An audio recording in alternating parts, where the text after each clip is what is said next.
Hey guys, it's Zach, and I'm back with another video. And this time I want to talk about the Apple event that just happened yesterday about the new Macs with Apple Silicon, which is their new processors that they've been using in their iPhones and iPads and iPod Touches for years, but now are finally in the Mac. And this is a pretty big deal because it's a complete restructure of the whole Mac experience. So let's talk about it a little bit.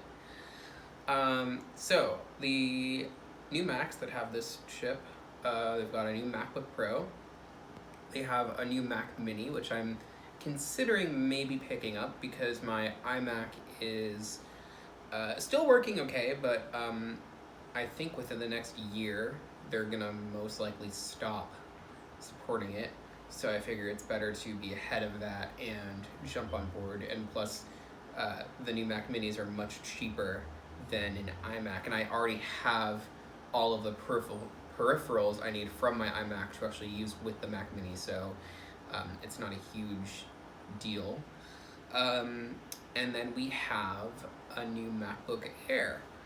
So all of these new computers have the Apple M1 chip, and they made some very bold claims. A lot of people online are a bit skeptical of these claims, and I can understand that, but I think that Apple isn't in the business of lying about performance like that. When they say that the chips are, like very, very fast, it's usually pretty true. I haven't heard of them intentionally misleading people. If anything, they underpromise. So I don't think that these fears are really, I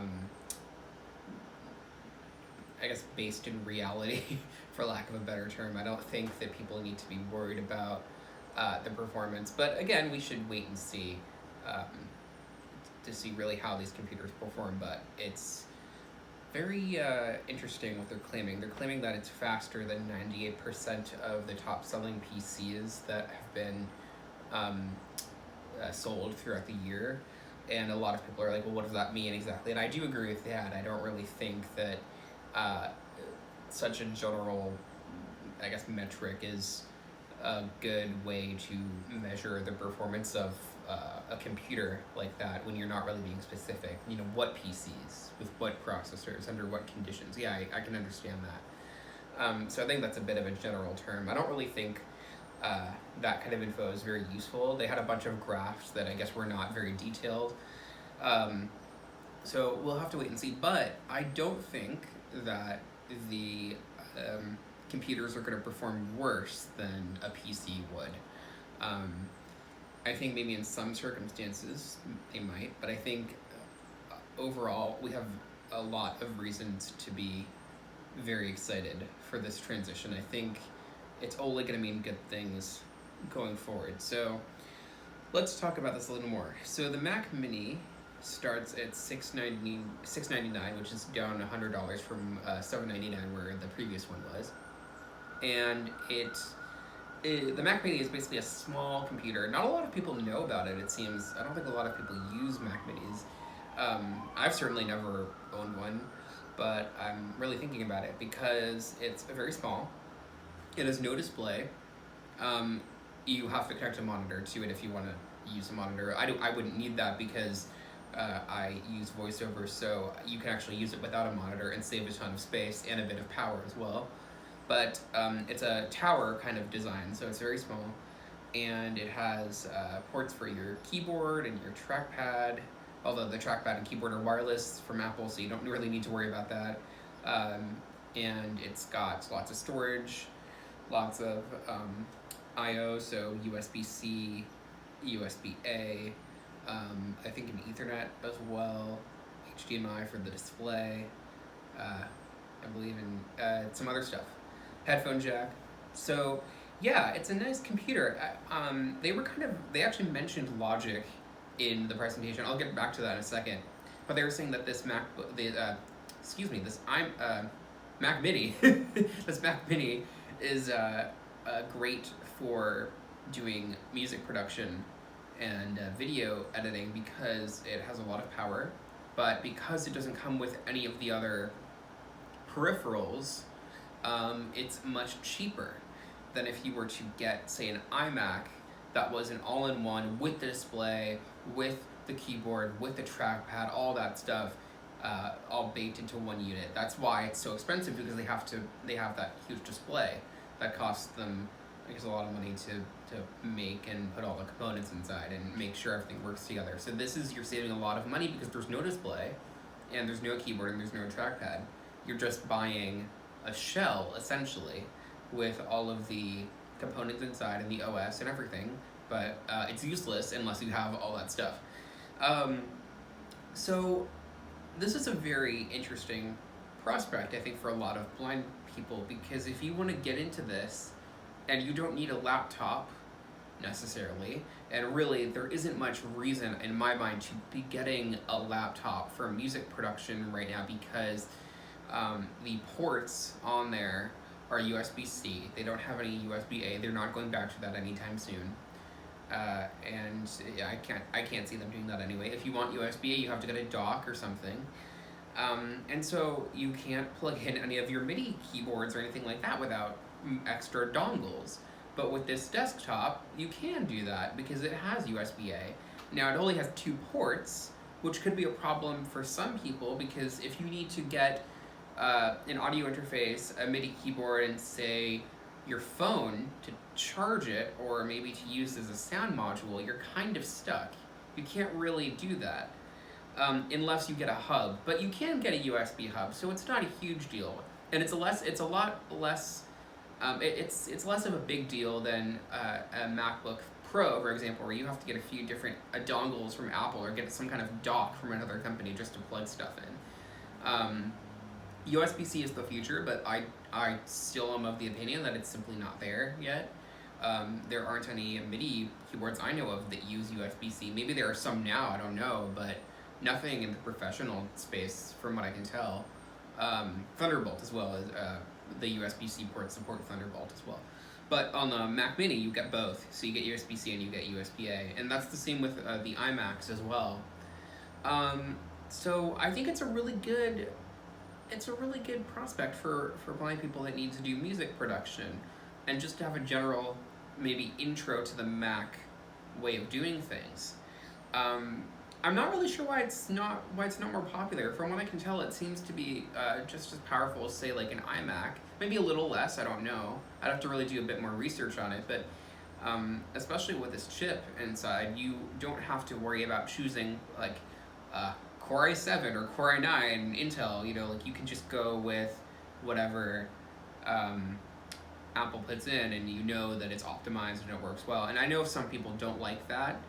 They don't like that you can't upgrade the memory anymore, and all that kind of stuff. And I do agree with that. I do think that Apple needs to make sure that this stuff is removable and replaceable. I don't know if maybe in the long term they will do that. It's important to remember this is the first generation of a big transition. So things will change, things will get better. So that's the Mac Mini, and then they've got the MacBook Air, which is very similar to the normal MacBook Air, except it has no fan now because of the way that it's cooled with the M1. It doesn't generate a ton of heat, so it has no fan. And other than that, it's very similar to the MacBook Air that was released a few months ago. So very thin, light design. It has the function key, so there's no touch bar on there, which is good for a lot of people. I know a lot of blind people do not like the touch bar, me included. I have a MacBook Pro that I need to use for school, and I hate the touch bar so much. It's very annoying. So that's the MacBook Air. Another interesting thing to note here with the M1 is the battery life is drastically improved. This will be huge, especially I really want to upgrade my MacBook Pro, but I just got it last year, so I'm not going to. I'm going to hold off a few years. But the battery on this is so much better.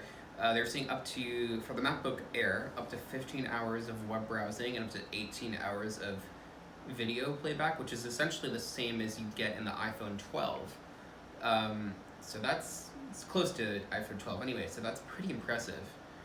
And then on the MacBook Pro, um, again, similar design to the MacBook Pro that was released recently. As far as I know, it's 13-inch. And they have some things for music production in here. They have studio quality mics now. According to Apple, the audio is very clean with these mics.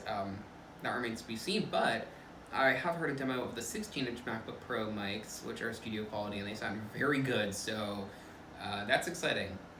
And they have a better camera, I think, as well. Or no, it's the same camera, but it's improved because of the M1.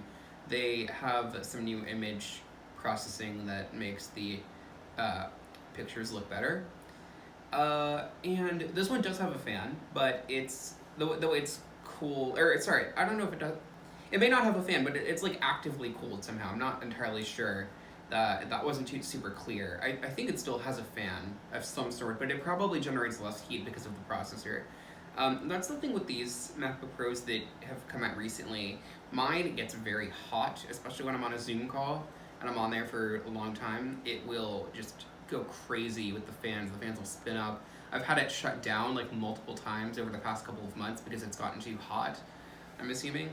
I'm not so sure what the shutdown's, why it shuts down, but I think it's just because it's too hot for the machine to keep running safely, so it just is like, nope. And then I have to restart. Yeah, so that's a big problem. I hope that these processors will fix that. The battery life is even more impressive. I believe it is up to, I want to say 18 hours of web browsing, I think they may have said, and 20 hours of video playback. That's impressive. That's really impressive. I think it's 17 hours of web browsing, something like that, and 20 hours of video playback. So that's really cool. And that's it. It was a very short event. It was only about an hour long. This is all they had to announce. But very impressive stuff. Very impressive. This is a big day for Apple, I think, and for the Mac. They're finally taking it seriously again. Now, really quickly with Logic and Garageband as well, they mentioned that Garageband and Logic were optimized for Apple Silicon. And on the product page for the M1, they have some footer notes.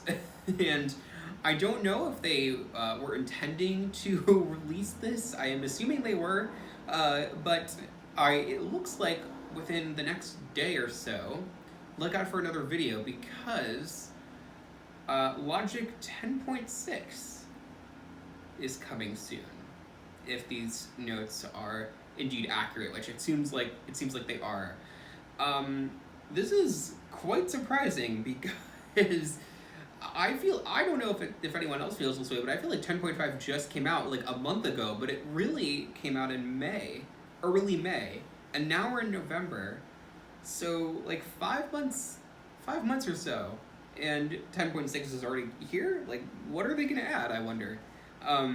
I don't have my hopes up for like a huge update, considering I feel like 10.5, they just released it, but it's possible that 10.4, which came out in 2018, like beginning of 2018, 10.4 was out for like, let's see, 2 years.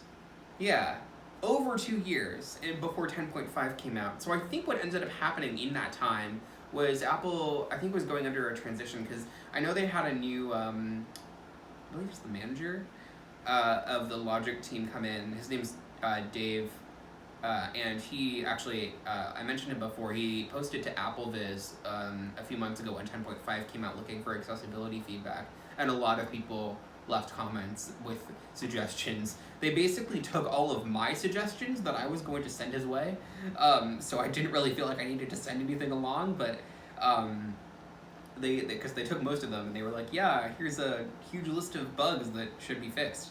So I think they're working on that, but I think what happened was he was maybe getting into the role. This is just my assumption. I don't know anything about what goes on behind the scenes at Apple. I don't work there. I have no insider knowledge or anything like that. But just from thinking about it, it seemed maybe they were working on getting sort of acclimated to the whole role of everything, and then that's why it took them a while to work on 10.5.